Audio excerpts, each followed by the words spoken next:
რომელიც მსოფლიოს ყველა ქვეყანას აერთიანებს. ცეკვის მიმდინარეობა, რომელმაც უამრავი ახალგაზრდის ცხოვრება შეცვალა. ეს ბიბოინგია და ჩვენთვის უფრო კარგად ცნობილი ბრეიქდანსი.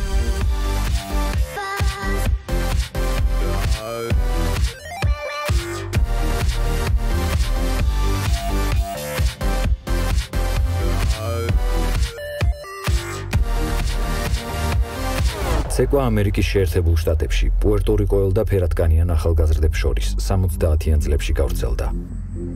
ეს სტილი მედიის წყალობით მალე მთელს მსოფლიოში აიტაცეს.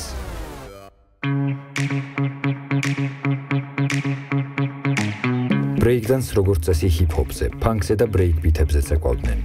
თუმცა თანამედროვეობაში ცეკვის ამ მიმდინარეობისთვის სხვადასხვა ჟანრის მუსიკასაც იყენებენ, რაც მას მეტ მრავალფეროვნებას სცემს.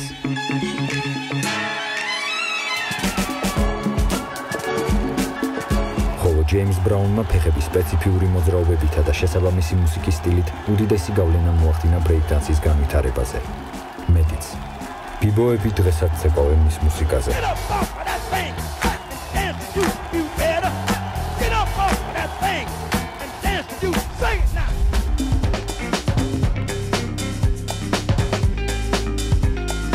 თანამედროვე ეპოქაში ბრეიქდანსის ყველა მოცეკვავისთვის გლობალურ მოვლენას Red Bull BC1 წარმოადგენს.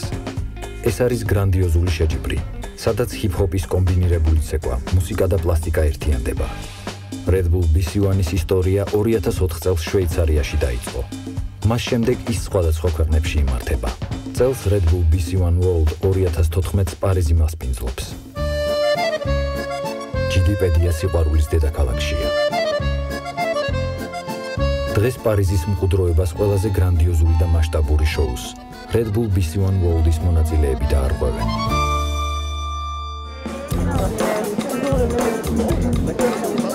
ჩვენ ახლა ვიმყოფებით პარიზის La Grande Hall-თან, სადაც გაიმართება Red Bull-ის BC1 Paris World-ის ფინალი.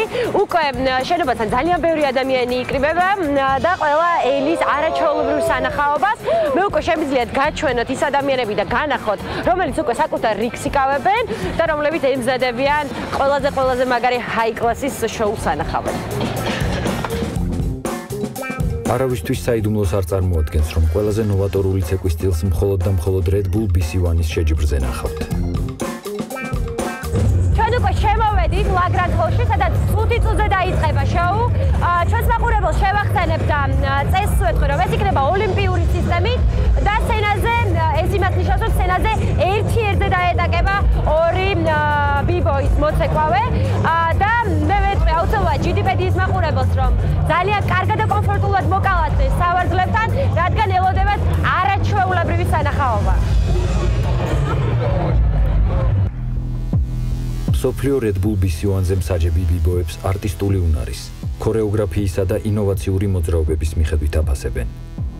მათზეა დამოკიდებული ვინ გახდება დღის გმირი.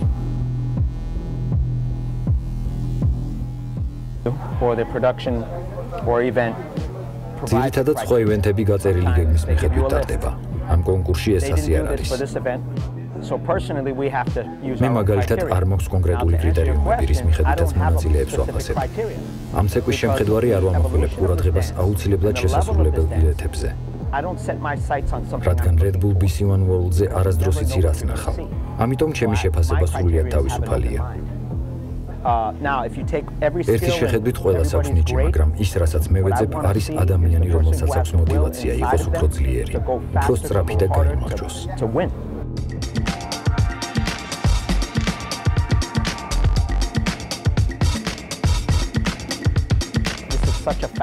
ეს ძალიან სწრაფი ცეკვაა და ყოველთვის ვიცი. ვნახავ იმას, რაც აქამდე არასდროს მინახავს. ასეთია ეს ცეკვა. ეს არის პრესტიჟი. ეს არის პატივი, რომელსაც დამსახურებულად იღებ. ჩვენ კვლავ ვცდილობთ, რომ საზოგადოება და მთელი პლანეტა დავარწმუნოთ იმაში, თუ რამდენად ლამაზია ეს ცეკვა. რადგან ბევრი ადამიანი ფიქრობს, რომ ბრეიქდანსი ცეკვა არაა. ამ ფესტივალში მონაწილეობის მიღებას ყოველ წელიწადს 1000-ობით მოცეკვავე ცდილობს, მაგრამ Red Bull BC1 World-ზე მსოფლიოს მასშტაბით მხოლოდ 16 მონაწილე ხდება. მონაწილეები ერთმანეთს კარგად იცნობენ, რადგან საუკეთესო 16 მონაწილეს შორის ფინალში თითქმის ყოველთვის ერთი და იგივე ადამიანები ხვდებიან. win or lose. წავაგებ თუ მოვიგებ, ამას არსებითი მნიშვნელობა არ აქვს. მე ჩამოვედი იმისთვის, რომ გავაკეთო ჩემი საქმე. დიდხანს ვივარჯიშე იმისთვის, რომ ეს ტიტული მოვიპოვა. 1997 წლიდან ვარ ბიბოი. მე 5 ჯერ ვარ BC1 მსოფლიოზე და 8 ჯერ ვიყავი BC1-ზე. ძალიან ამაღელვებელია ყოფნა. აქ იმიტომ ჩამოვედი, რომ გავიმარჯვო და ამისთვის ყველაფერს გავაკეთებ.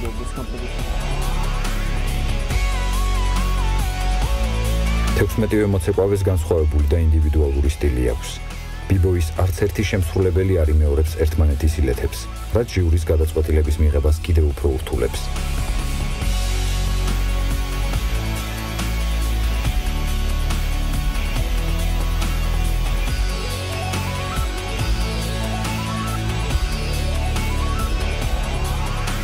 ფინალში გადასვლას ყველა იმსახურებს, მაგრამ ეს ყველაზე გამორჩეულმა ორმა მონაწილემ, იაპონელმა ტაისუკიმ და ჰოლანდიელმა მენომ შეძლეს.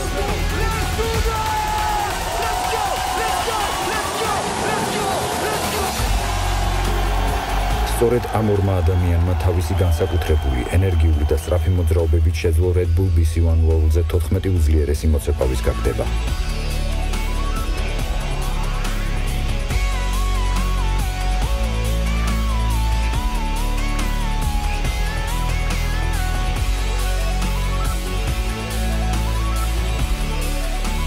საბოლოოდ ჟიურის გადაწყვეტილებით მენომ გაიმარჯვა, რადგან მან ისეთი მოძრაობების გაკეთება შეძლო, რომელიც მხოლოდ მას ეკუთვნოდა.